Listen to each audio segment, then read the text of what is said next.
السلام علیکم دوستو، یہودی اپنی مکارانہ ذہنیت اور سازشی طبیعت کی وجہ سے وقتاً فوقتاً ہر جگہ سے ذلیل و خوار کر کے نکالے جاتے رہے۔ ایک جگہ سے نکلتے تو دوسری جگہ جا بستے۔ 70 عیسوی میں جب رومن ٹائٹس نے ان کو یروشلم سے بے دخل کیا تو وہ اپنا وطن کھو دینے کے بعد در بدر بھٹکتے رہے اور دھکے کھاتے رہے،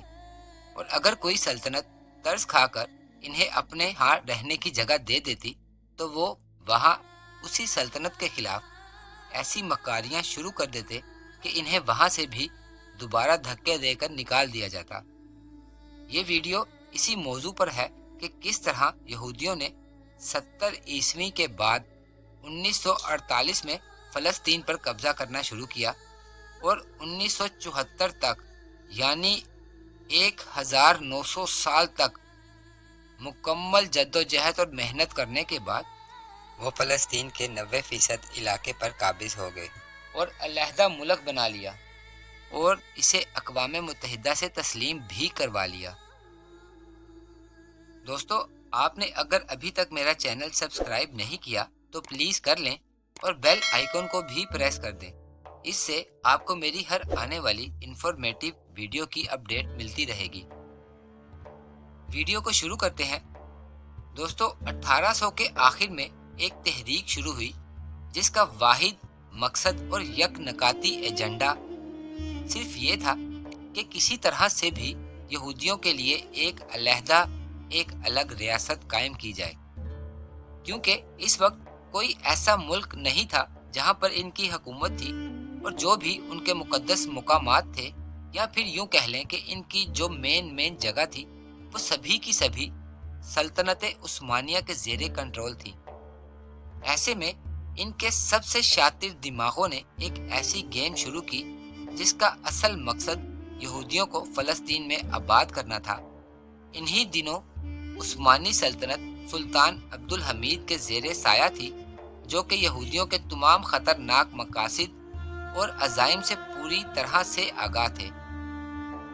اسی لیے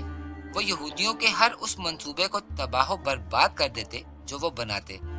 لیکن پھر وہ ہوا جس میں دنیا کا سب سے بڑا سودا تاریخ کے سب سے بڑے غدار نے کیا۔ دوستو، یہودی اس وقت پوری دنیا میں پھیل گئے تھے جب 70 عیسوی میں رومنز نے یروشلم کو تباہ کر کے نذر آتش کر دیا تھا۔ اپنی مکارانہ فطرت کی وجہ سے وہ جہاں بھی جاتے مکاریاں کرتے، فتنے اور فساد پیدا کرتے، اسی لیے کوئی بھی انہیں اپنے ساتھ رکھنے کو تیار نہیں ہوتا تھا۔ اسی وقت سے یہ لوگ اپنے ایک مسیحا کے انتظار میں ہیں جو کہ ایک ہی جگہ اکٹھا کر کے انہیں دنیا کا حکمران بنا دے گا۔ لیکن جب سینکڑوں سالوں تک ان کا مسیحا نہیں آیا تو چند یہودیوں نے ایک منصوبہ بنایا جو دنیا کی تاریخ کا سب سے بھیانک اور تاریک منصوبہ تھا۔ اپنے اسی منصوبے کے مطابق انہوں نے یہودیوں کے لیے ایک علیحدہ ملک اسرائیل بنانے پر غور و فکر شروع کر دیا۔ اس کے لیے اگست 1897 میں سوئٹزرلینڈ میں پہلی عالمی صہیونی کانگریس کے موقع پر صہیونیوں کے بانی تھیوڈور ہرزل نے پہلی بار کانفرنس میں شامل لوگوں کے سامنے اپنا بیسل پروگرام رکھا، جس کا مقصد صہیونیوں کی فلسطین میں ریاست قائم کرنا تھا۔ ماؤنٹ صہیون، جو پرانے یروشلم کی دیواروں کے باہر ایک پہاڑی ہے جہاں مسجد اقصی قائم ہے، لیکن یہودیوں کے مطابق یہاں پر کبھی ہیکل سلیمانی قائم تھا۔ اپنی سلطنت کے قیام کے لیے ان یہودیوں نے سب سے پہلے برٹش امپائر کے سامنے حاضری دی،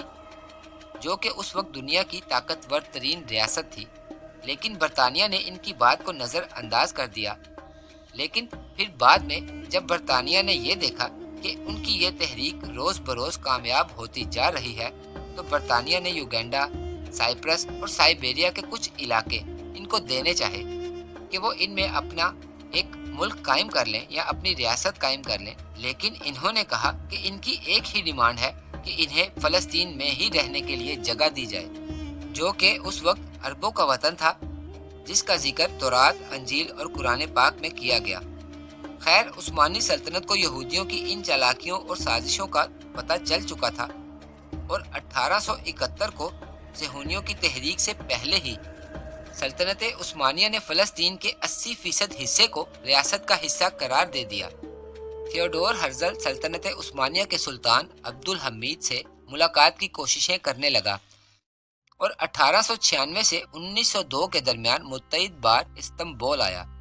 اور اس دوران اس بات کا اظہار کرتا رہا کہ اگر سلطنت عثمانیہ یہودی مہاجرین کو پناہ دے تو وہ سلطنت عثمانیہ کے ماتحت رہیں گے، اور سلطنت عثمانیہ کو اپنے کاروبار کے ماتحت بہت بڑی رقم ٹیکس کی مد میں دیں گے،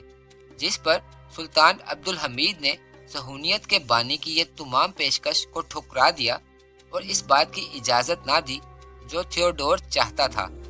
جب معاملہ یہودیوں کے فلسطین میں آباد کیے جانے تک پہنچا تو سلطان نے اس بات کی بھی اجازت نہ دی کہ یہودیوں کو فلسطین میں آباد کیا جائے، کیونکہ سلطان عبد الحمید اس بات سے آگاہ تھے کہ یہودی خطرناک عزائم کے ساتھ فلسطین میں داخل ہونا چاہتے ہیں، اور سلطان کا موقف بڑا واضح تھا کہ بیت المقدس کے شماریات میں کسی بھی طور میں تبدیلی کی اجازت نہیں دی جائے گی۔ چنانچہ سلطان نے فلسطین کا علاقہ صہیونیوں کو دینے سے انکار کر دیا۔ اس وقت دوستو سلطنت عثمانیہ پر باہری قرضے بھی بہت زیادہ تھے، اور اسی کا فائدہ اٹھاتے ہوئے صہیونیت کے بانی تھیوڈور ہرزل نے سلطان کو ایک پیشکش کی کہ اگر آپ ہمیں فلسطین کا تھوڑا سا حصہ رہنے کو دیں تو ہم آپ کو اتنی رقم دیں گے کہ جس سے سلطنت عثمانیہ کا سارا قرض اتر جائے گا، اور اس کے علاوہ ہر ماہ ٹیکس کی مد میں بہت ساری رقم بھی دیں گے، اور ہمیشہ سلطنت عثمانیہ کے ماتحت رہیں گے۔ دوستو یہ بہت بڑا لالچ تھا جو کہ تھیوڈور ہرزل نے سلطان عبد الحمید کو دیا، اور ان سب کے بدلے صرف تھوڑا سا حصہ فلسطین کا مانگا گیا۔ لیکن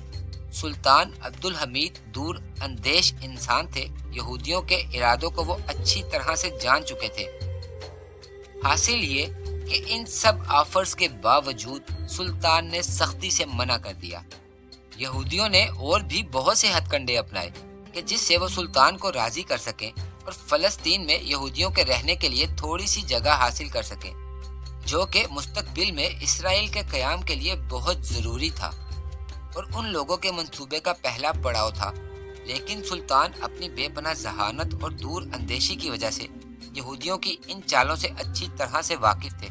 انہوں نے صہیونیوں کے بانی تھیوڈور ہرزل کو سختی سے منع کر دیا اور کہا کہ میں فلسطین کی 1 انچ زمین بھی یہودیوں کو نہیں دے سکتا، یہ میری ذاتی ملکیت نہیں کہ میں اسے تقسیم کر دوں، یہ امت مسلمہ کی ملکیت ہے، ہماری قوم نے اس کے لیے جہاد کیا ہے اور اس سرزمین کو ہم نے اپنے خون سے سیراب کیا ہے، ہمارے جیتے جی اس کی تقسیم ہرگز نہیں ہو سکتی، یہودی اپنی کروڑوں اربوں کی دولت اپنے پاس رکھیں۔ تھیوڈور ہرزل کو یقین ہو چکا تھا کہ سلطان عبد الحمید کے ہوتے ہوئے ان کا منصوبہ کبھی کامیاب نہیں ہو سکتا۔ پھر اس نے اس وقت کی فری میسن تنظیم کے ساتھ اتحاد کیا اور شریف مکہ اور نوجوان ترک تنظیم کے ساتھ مل کر سلطنت عثمانیہ کے خاتمے پر لگ گیا۔ شریف مکہ حسین بن علی یہ وہی شخص تھا جس کی وجہ سے سلطنت عثمانیہ کا خاتمہ ہوا اور فلسطین میں یہودیوں کو آباد کیا گیا، جہاں بعد میں اسرائیل کے نام سے ایک الگ ریاست کا قیام وجود میں آیا۔ دوستو آپ کا یہ بھی جاننا بہت ضروری ہے کہ سلطنت عثمانیہ کے دور میں حجاز پر، جہاں مسلمانوں کے 2 انتہائی مقدس مقامات ہیں مکہ اور مدینہ، پیغمبر اسلام حضرت محمد صلی اللہ علیہ وآلہ وسلم کے خاندان بنو ہاشم سے تعلق رکھنے والے کو خاندانی حکمران بنایا جاتا تھا، اور وہ شریف مکہ بھی کہلاتا تھا، اور حجاز پر بھی حکمرانی شریف مکہ کی ہی ہوتی تھی، لیکن سلطنت عثمانیہ کے زیر سایہ۔ دوستو یہ شخص حسین بن علی جو شریف مکہ تھا، اصل میں فری میسن کے لیے کام کر رہا تھا، اور اس نے ہی سلطان عبد الحمید کی حکومت کے خاتمے میں اہم کردار ادا کیا، اور یہ کہنا بھی غلط نہ ہوگا کہ یہی شخص حسین بن علی سلطنت عثمانیہ کے خاتمے کا سبب بھی بنا، اور بعد میں برطانیہ کی مدد اور مکمل حمایت سے مدینہ پر حملہ کر کے مکہ اور مدینہ میں عثمانی خلافت کے آخری سپاہیوں کو بھی ہتھیار ڈالنے پر مجبور کر دیا۔ سلطنت عثمانیہ کے سپاہیوں نے عقیدتاً مکہ اور مدینہ کی پاک سرزمین پر خون خرابہ کرنے کی بجائے ہتھیار ڈال کر خود کو قربان کرنا زیادہ مناسب سمجھا۔ یہ تھی عرب کی وہ بغاوت جو ان کے بقول عثمانیوں کے خلاف تھی، لیکن اصل میں اس کے پیچھے مقاصد تو کچھ اور ہی تھے، اور اولین مقصد تھا اسرائیل کے قیام کے راستے کو ہموار کرنا، جس کے نتیجے میں 1948 کو 1948 کو فلسطین کے 2 ٹکڑے کر کے زبردستی اسرائیل نامی ملک اقوام متحدہ کے ذریعے منظور کروا لیا گیا، جہاں یہ یہودی اپنے مسیحا کے انتظار میں اور تیسری بار ہیکل سلیمانی کی تعمیر کے لیے اکٹھا ہو چکے ہیں، اور ان کی کوشش ہے کہ کسی طرح مسجد اقصی کو شہید کر کے اس کی جگہ اپنا ہیکل تعمیر کروایا جائے۔ اور آج جو کچھ بھی فلسطین میں ہو رہا ہے، یہ انہی کا 9/11 کے طرز کا ایک منصوبہ ہے، جس کی بنا پر یہ فلسطین پر اپنا کنٹرول حاصل کر کے پوری دنیا پر اپنی حکومت کا اعلان کرنا چاہتا ہے۔